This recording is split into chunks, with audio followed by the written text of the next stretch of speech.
Hey everyone, it's day number 21 of my 31 Days of Halloween special on classic action figures. And today we're going to be taking a look at the LEGO set 75904, Scooby-Doo and the Mystery Mansion. And here's a look at the box. On the front we can see the Scooby-Doo logo at the top, which is done over a ghostly figure. In the middle we can see that the set contains 860 pieces, and the recommended ages are 6 to 12. We also see a great picture of the mansion, along with all of the included minifigures and the small builds. On the right side of the box, we see small pictures of all of the minifigures included, as well as an illustration of Shaggy and Scooby. On the back of the box, we see one big image of the completed set along with all of the accessories. And all around this image, there are several pictures highlighting the features of this set. On the top of the box we see a picture of the 8 minifigures included in the package. And on one of the sides of the box, we see an advertisement for the LEGO Club and the app SAP. The set comes with 3 manuals, and it does contain quite a few stickers as well. Let's go ahead and take a look at the minifigures, and let's start with the Mystery Gang first.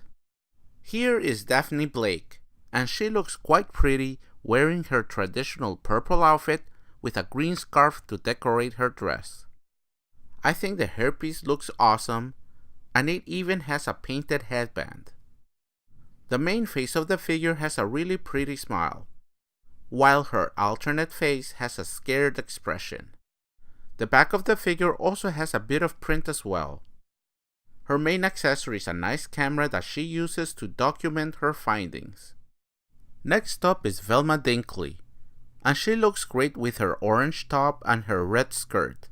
She also has some nice red shoes, and I truly love the face of the figure, especially the glasses, the freckles on the face, and her hairpiece.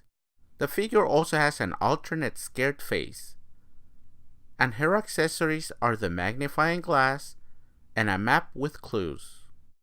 Shaggy is up next, and I really like his scruffy looking expression as well as his hairpiece. He has his traditional green shirt and brown pants. Both of the expressions on Shaggy's face are the same as the ones on the figure that came with the Mystery Machine, which is a nice pleasant smiley face for his main look, and for his alternate face he has a slightly sad or concerned look. His main accessory for this set is the sandwich and the sausage link.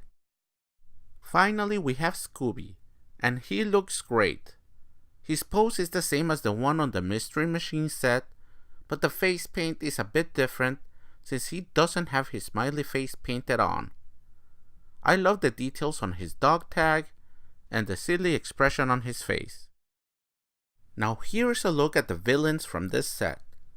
There are 3 different and unique figures to this set. Here's a look at the Ghost, who has a white sheet covering his white body. You can also see that his face is all black and he carries around an old ball and chain. The figure does have a human face, since we know that this was just a human in ghost disguise. By taking away the sheet and turning his face around, we can see that he is a very angry looking villain with a nice mustache. As an added bonus, the figure does glow in the dark, and the feature works quite well. Next up is the Knight, and this figure looks really awesome, and he carries a giant double axe. I especially like the helmet piece. You can remove the helmet to reveal a masked figure with menacing yellow eyes. However, by removing the chest piece and turning around the head, we can see that this monster was nothing more than a sheepish looking guy with his glasses all messed up. I do like the look on his face and his very formal vest and tie that he's wearing underneath the armor. Finally we have the vampire or Dracula. The figure has pale white skin, menacing yellow eyes, and an evil smile. He has a really fantastic looking cape that has a red color for the inside and a black color for the outside of the cape. The print design for the front shows a formal suit with a nice bow tie. The back of the figure has some print for the back of the suit, and it also reveals an angry looking human face, who is no doubt upset that the mystery gang has discovered his nefarious plans. We also get a really great build of a man-eating giant plant. And this build, although not a minifigure, sports an awesome design, and you can open and close the jaws, and it can even move his head around. Another small build is a motorcycle with a sidecar that can be ridden by two of the minifigures. It's a cool looking build, done in the same light blue and lime green colors as the mystery machine. The vehicle also sports a place for you to store a backpack on the back of the sidecar.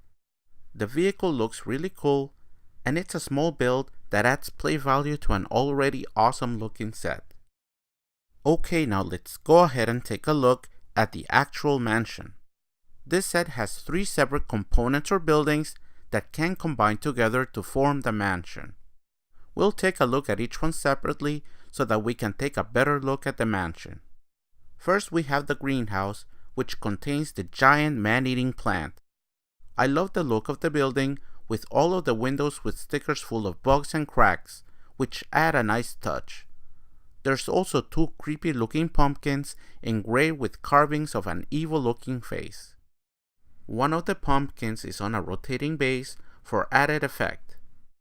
We also can see stickers of the man-eating plant on some of the windows. The roof of the building can actually swing up so that you can access the top. On one side of the building we can see a small purple door and a build for a lamp illuminating the entrance.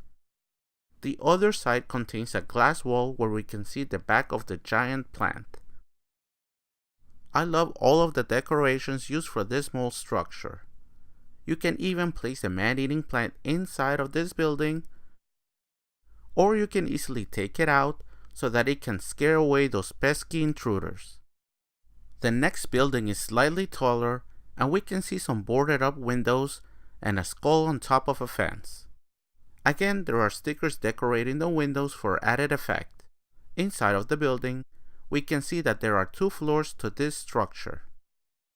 The bottom floor contains a really dirty kitchen area where we can see a pot on top of a stove, a faucet for the sink, and a small sandwich.